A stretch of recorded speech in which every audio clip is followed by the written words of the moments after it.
Oke, welcome to part 2 di pembahasan nyangkut di saham rokok. Untuk di part 2 ini kita akan bahas tentang saham GGRM atau PT Gudang Garam. GGRM akan kita bahas dari fundamental analisisnya, mulai dari produk, number of shareholders, revenue, net income, net margin income, dan price earning ratio. Sehingga nanti akan kita simpulkan harga wajar dari GGRM. Yang pertama, kita akan bahas produk dari GGRM. Jadi GGRM ini punya 3 produk, SKT, SKM, dan LTN. Yang pertama SKT atau sigaret kretek tangan. Ini merupakan handmade ya, rokok yang dibuat dengan handmade. Produknya ada Klobot, Sriwedari, Jaja, dan Patra. Sedangkan SKM atau sigaret kretek mesin, ini mesin made, artinya dengan bantuan mesin, ada Gudang Garam series. Lalu yang ketiga LTN atau low tar nikotin, ini rokok yang rendah nikotinnya, ada banyak produknya mulai dari Gudang Garam Signature Mild, Surya series, GG Move, Merah series, Surya Pro Mild, dan GG Mild. Jadi ada 3 ini mulai dari SKT, SKM, dan low tar nikotin. Nah, dari ketiga produk ini sebenarnya yang paling berpengaruh terhadap kenaikan cukai rokoknya adalah yang nomor 2, yaitu sigaret kretek mesin, Gudang Garam series, dan LTN atau low tar nikotin. Nah, ini merupakan produk-produk yang nanti akan berdampak karena rata-rata kenaikan pada 2 produk ini nantinya akan naik sebesar 12,5%. Berbeda dengan produk SKT atau sigaret kretek tangan ini yang menggunakan tenaga kerja, dan proses pembuatannya dengan tangan ini tidak akan berdampak terhadap kenaikan cukai rokok. Lalu apa yang spesial di GGRM ini? Jadi dari GGRM ini mulai tahun 2020 atau lebih tepatnya dari 2019 mulai ada wacana untuk pembangunan bandara. Ini bandara di Kediri ya, di Jawa Timur. Jadi Gudang Garam mulai menginisiasi bisnis baru, yaitu bandara. Selain itu, yang terbaru di bulan November kemarin tahun 2020 ini GGRM akan membangun jalan tol. Jadi di sini GGRM menginisiasi sebagai owner jalan tol.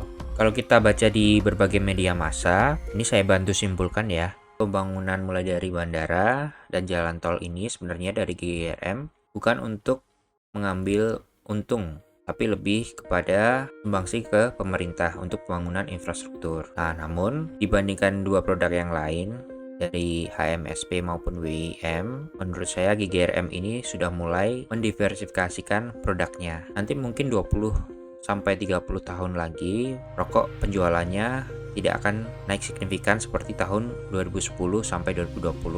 Nah, makanya dari manajemen GGRM mulai memikirkan apa langkah yang bisa dilakukan untuk mendapatkan pendapatan yang lain. Mungkin dari pembangunan jalan tol dan bandara. Nah, kalau kita lihat dari aspek number of shareholder atau kepemilikan dari sahamnya, kita lihat di sini pemilikan saham dari GGRM dibagi menjadi 3 besar, 69,29%, dan masyarakat sebesar 24,25%. Kalau saya analisa dari number of shareholder-nya ini sangat baik. Kenapa? Karena di sini masyarakat nilainya tidak dominan atau kurang dari 30%. Sedangkan kepemilikan yang lain hanya terbagi menjadi 2, yaitu PT Surya Mitra Kusuma dan PT Surya Duta Investama. Nah, di sini porsi sahamnya juga signifikan sekali dengan PT Surya Duta Investama hampir 70%. Ini baik untuk mengambil kebijakan perusahaan di mana nanti GGRM perlu keputusan yang krusial, maka PT Surya Duta Investama ini merupakan pengambil kebijakan yang paling utama. Nah, kalau kita lihat dari kepemilikan jumlah pemegang sahamnya, efektif per tanggal 30 November kemarin untuk pemegang saham dari GGRM ini turun sebesar 172 orang atau 172 kepemilikan ya, tapi nggak signifikan. Untuk number of shareholder-nya masih cukup baik untuk GGRM.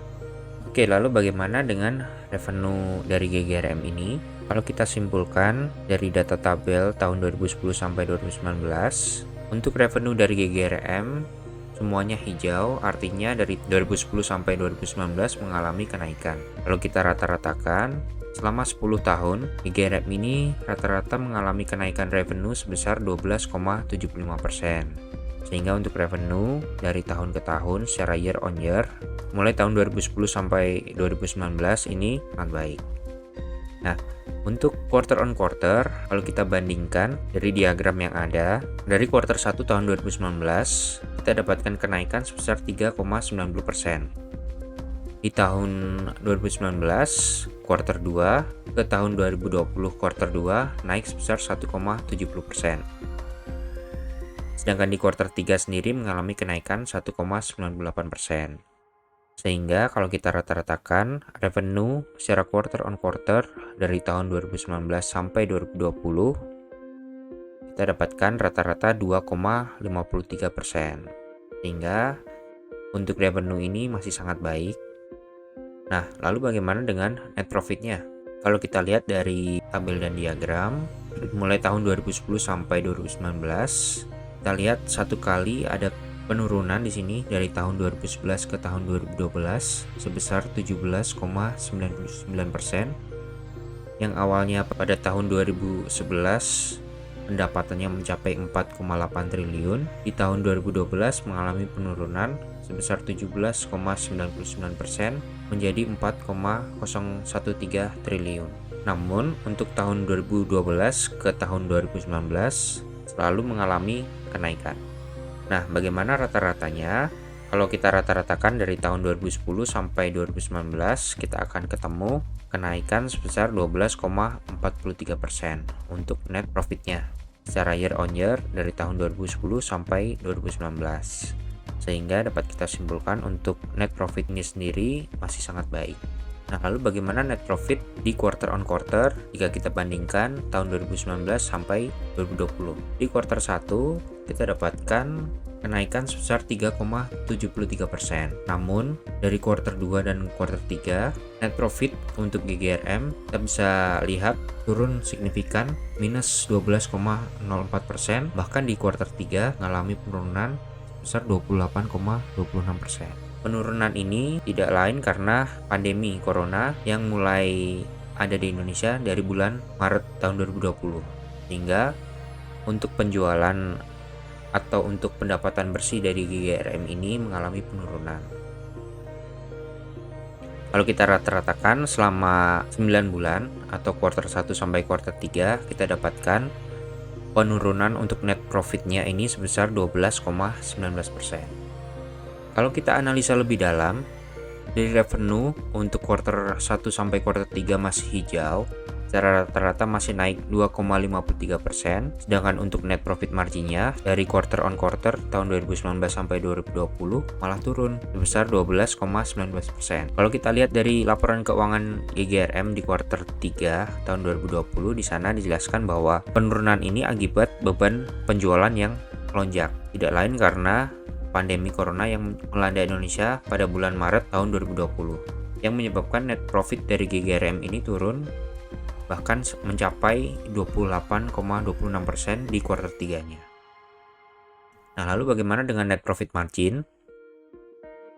Untuk net profit margin dari GGRM ini year on year tahun 2010 sampai 2019, kita lihat dari tabel ini dari tahun 2011 sampai 2019 kita lihat masih banyak naik turun.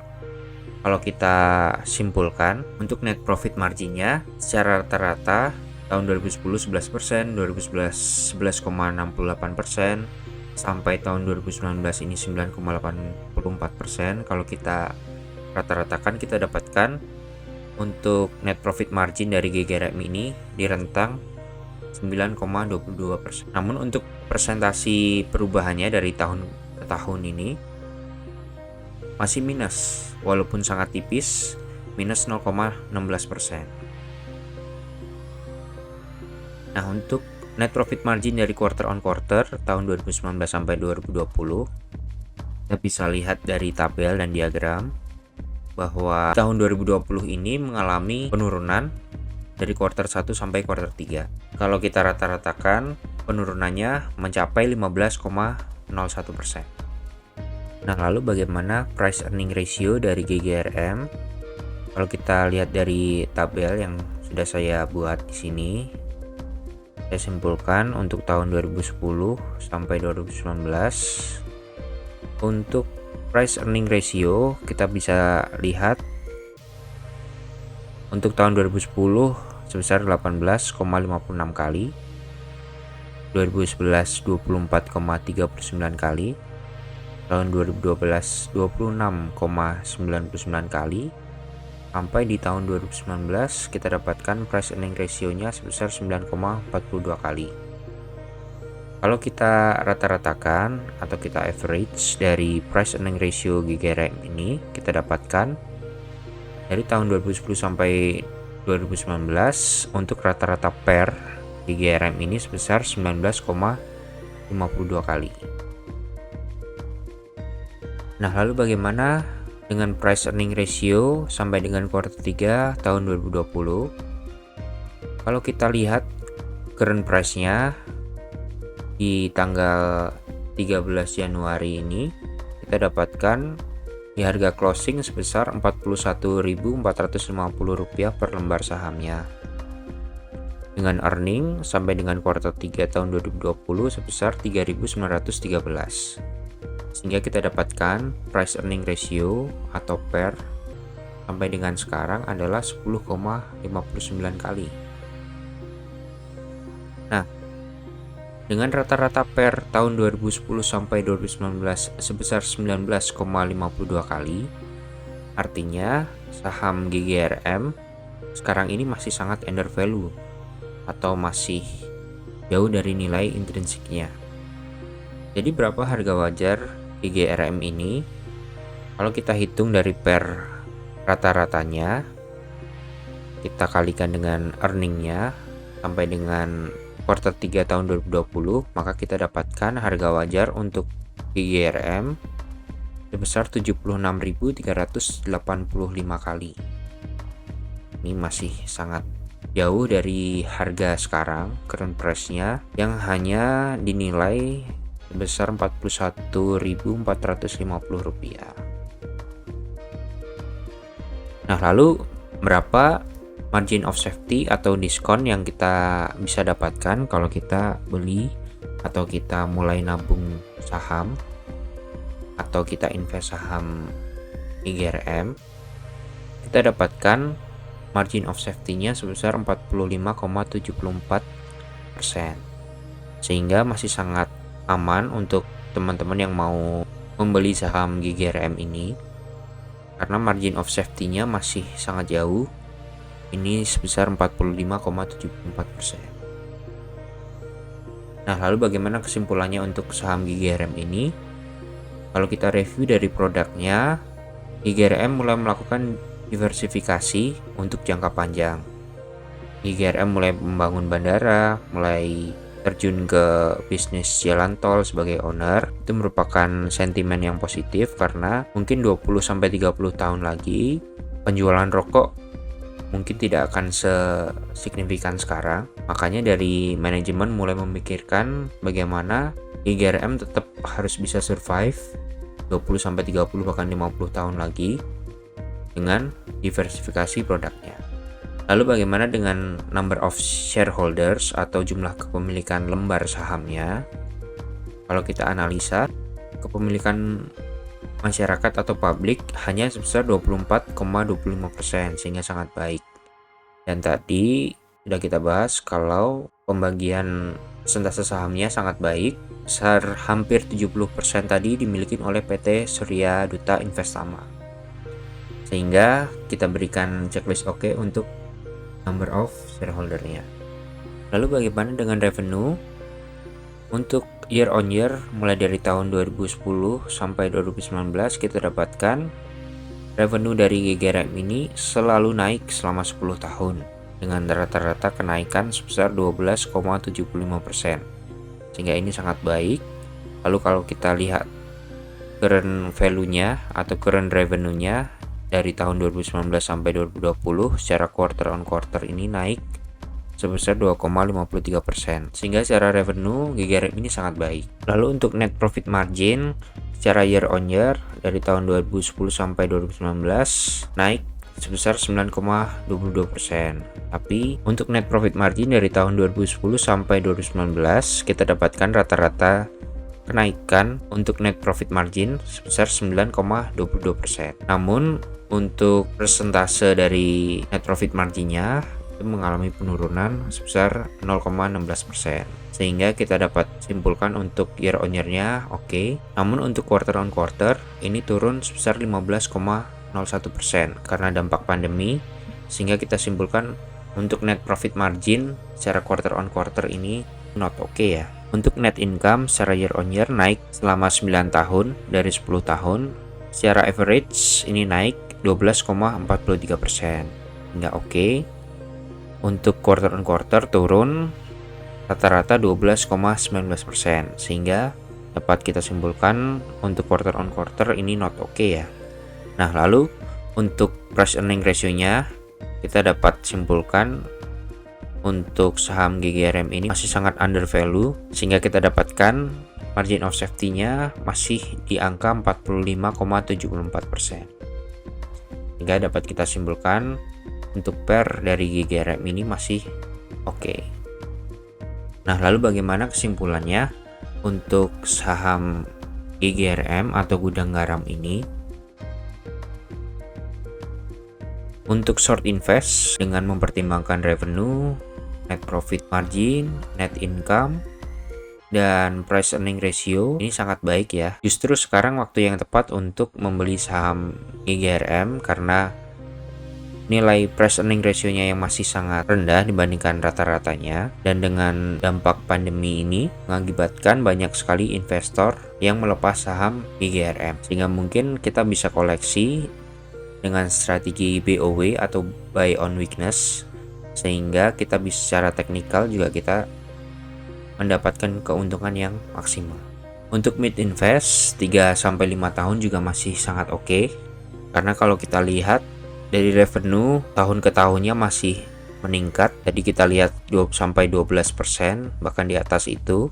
Maka untuk revenue, net income secara year on year-nya masih sangat oke, sehingga mid invest masih sangat baik ini GGRM untuk dikoleksi. Dan untuk jangka panjangnya pun kita juga checklist oke. Kenapa? Karena dibandingkan emiten rokok yang lain seperti HMSP dan WIM, dari manajemen GGRM mulai memikirkan bagaimana strategi atau backup plan ya nantinya jika dari penjualan rokoknya ini sudah tidak bisa diandalkan lagi. Mulai dari pembangunan bandara, jalan tol, ini GGRM mulai menginisiasi di tahun 2020.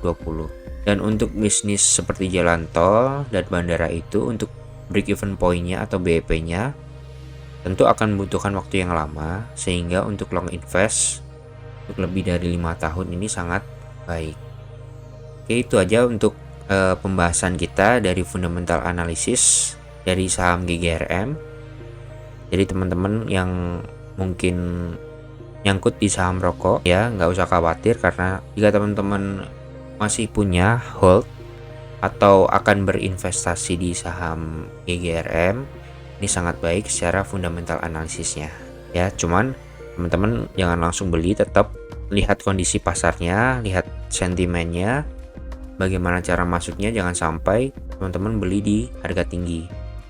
Oke, itu aja untuk pembahasan dari GGRM, semoga membantu.